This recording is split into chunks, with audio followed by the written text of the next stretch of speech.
Playoff से बाहर होते ही इन 4 गुनहगारों का खत्म हुआ डीसी से आईपीएल करियर। इन 4 गुनहगारों ने दिल्ली कैपिटल्स को पहले पायदान से उठाकर प्लेऑफ से बाहर का रास्ता दिखाया। दिल्ली कैपिटल्स यार ये पहली टीम बने आईपीएल के पूरे इतिहास में जो पहले 4 मुकाबले अपने जीती हो और प्लेऑफ में अपना बर्थ सिक्योर ना किया। जब शुरुआती 4 मुकाबले ये जीते, 6 में 5 मुकाबले जीते, तब हर एक दिल्ली कैपिटल्स क्रिकेट का जो दिल्ली कैपिटल्स का प्रशंसक है वो सुनिश्चित हो चुका था कि भाई दिल्ली कैपिटल्स तो प्लेऑफ में पहुंचने वाली है। यार टॉप 4 छोड़िए, टॉप 2 फिनिश भी सुनिश्चित हो चुका है कि पहली टीम दिल्ली कैपिटल्स होगी, बाकी अपना सब देखे कौन कहां अपने आप को प्लेस करने वाला है। लेकिन आईपीएल के खत्म होते होते दिल्ली कैपिटल्स टॉप 4 में भी जगह नहीं बना पाती है। दिल्ली कैपिटल्स का दर मुकाबले दर हालत खराब हो जाता है और अगले 9 मुकाबलों में सिर्फ और सिर्फ 2 मुकाबले वो जीत पाते हैं। एक आध पॉइंट वो इंद्रदेव की माया से पा जाते हैं, अन्यथा वो भी मुकाबले वो हारिच रहे थे। तो दिल्ली कैपिटल्स का इतना बुरा हाल और इतना बुरा हश्र हुआ कैसे? 4 शुरुआती मुकाबले, 6 में 5 मुकाबले जीतने के बाद वो कैसे अपना मोमेंटम लूज किए और कौन से गुनहगार खिलाड़ी रहे जिनके कारण ये दिल्ली कैपिटल्स जो टॉप 2 फिनिश करने वाला था, दिल्ली कैपिटल्स जो भाई साहब प्लेऑफ में जगह बना चुका था, दिल्ली कैपिटल्स जो चैंपियन बनने की दावेदारी ठोक चुका था, वो प्लेऑफ तक नहीं पहुंच पाता है। ऐसा कैसे हुआ? तो आपको बताते चले कि 4 गुनहगार खिलाड़ी रहे भाई साहब, जिन्होंने जिम्मेदारियां नहीं ली, जिन्होंने लापरवाही दिखाई, और ये भी तय हो चुका है, ये भी सुनिश्चित हो चुका है कि अब इन 4 से दिल्ली कैपिटल्स पल्ला झाड़ने वाली है, एटलीस्ट दिल्ली कैपिटल्स। इनका आईपीएल करियर दिल्ली कैपिटल्स से समाप्त हो चुका है और ये रिलीज होंगे। उसमें अगर मैं सबसे पहले और सबसे बड़े खिलाड़ी की बात करूं वो फाफ डु प्लेसिस। यार दिल्ली कैपिटल्स से ही नहीं आईपीएल करियर मैं मान रहा हूं कि फाफ डु प्लेसिस का आईपीएल करियर ही ये समाप्त है।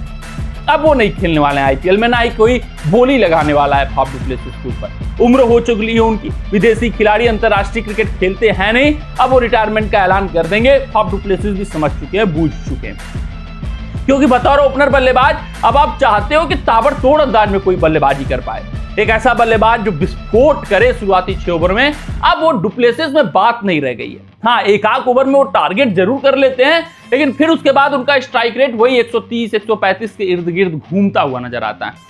आईपीएल 2025 में एक आध पारियां आई होंगी, लेकिन वो भी पारी लूजिंग कॉज में आई है। ये समस्या रहा है फाफ डु प्लेसिस के साथ। जैसे वो टिके थे, फिर गेंदे खाते गए और दिल्ली कैपिटल्स के ऊपर दबाव बना दिया। ये फाफ डु प्लेसिस का हश्र हो चुका है, जिस कारण से अब दिल्ली कैपिटल्स उनके ऊपर दाव नहीं खेलने वाली।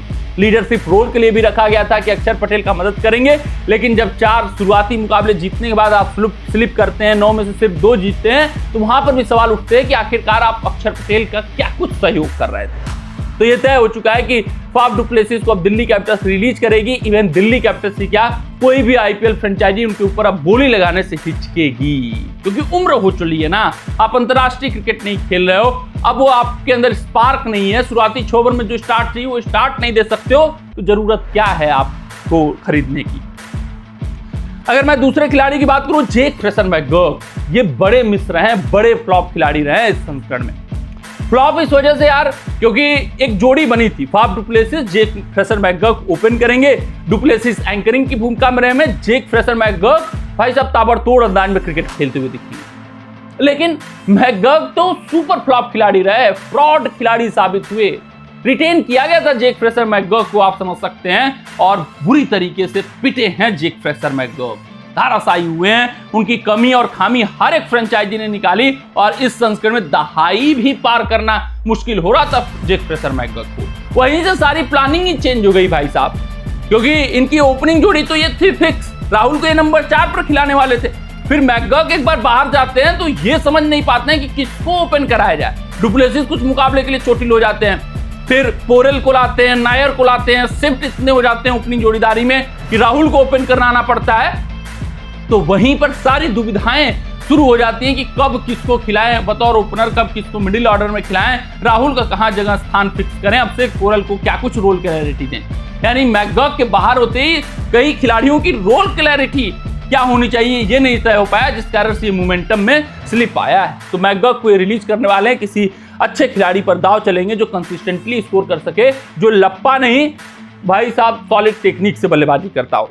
तीसरे खिलाड़ी अभिषेक पोरल, इनके ऊपर दाव चला गया था, इनको अनकैप्ड खिलाड़ियों की सूची में या इनके ऊपर आरटीएम का इस्तेमाल करके दिल्ली कैपिटल्स ने अपनी झोली में डाला था, लेकिन वो इंपैक्ट नहीं आ पाया। पिछले संस्करण में स्पार्क दिखा था, लेकिन इस संस्करण में जो पोरेल से उम्मीद थी कि नंबर 3 या बतौर ओपनर करके जाएंगे, वो कुछ खास नहीं कर पाए। एक तो रोल क्लैरिटी की भी आप समस्या कर सकते हैं, कंसिस्टेंसी इशू रहा अभिषेक पोरेल के साथ, और स्ट्राइक रेट इशू इनके साथ हमेशा रहने वाला है।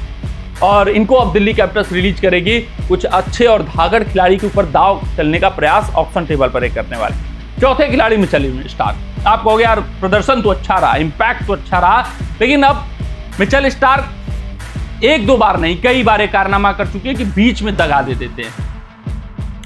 इस बार मौका था उनको कि आए, ये जो लास्ट के 3 मुकाबले हैं वहां छाप छोड़े। दिल्ली कैपिटल्स जो डगमगा रही है, शायद उनको एटलीस्ट प्लेऑफ तक पहुंचाए, क्योंकि अगर फ्रेंचाइजी आपके ऊपर फेथ दिखाता है, इतना पैसे इन्वेस्ट करता है, तो आपकी जिम्मेदारी बनती है कि अगर आपके बोर्ड ने आपको अलाउ कर दिया है कि आप जा सकते हो, इंडिया में खेल सकते हो, तो आपको आना चाहिए। आपको रीफेथ, उस पर जो फेथ दिखाया गया है उसको रीपे करना चाहिए।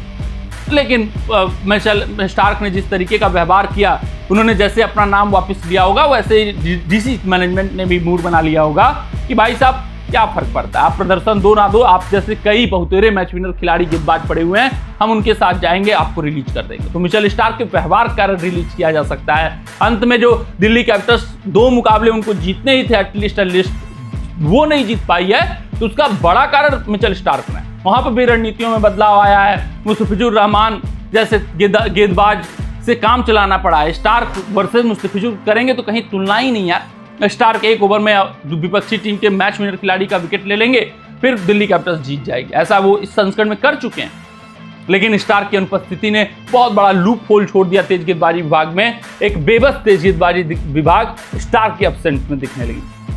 तो ये जो रवैया रहा स्टार का, उससे नाखुश होकर दिल्ली कैपिटल्स उनको रिलीज कर सकती है अगले संस्करण में। लेकिन डुप्लेसिस, जेक फ्रेशर, मैकगक, इनका रिलीज होना तय है।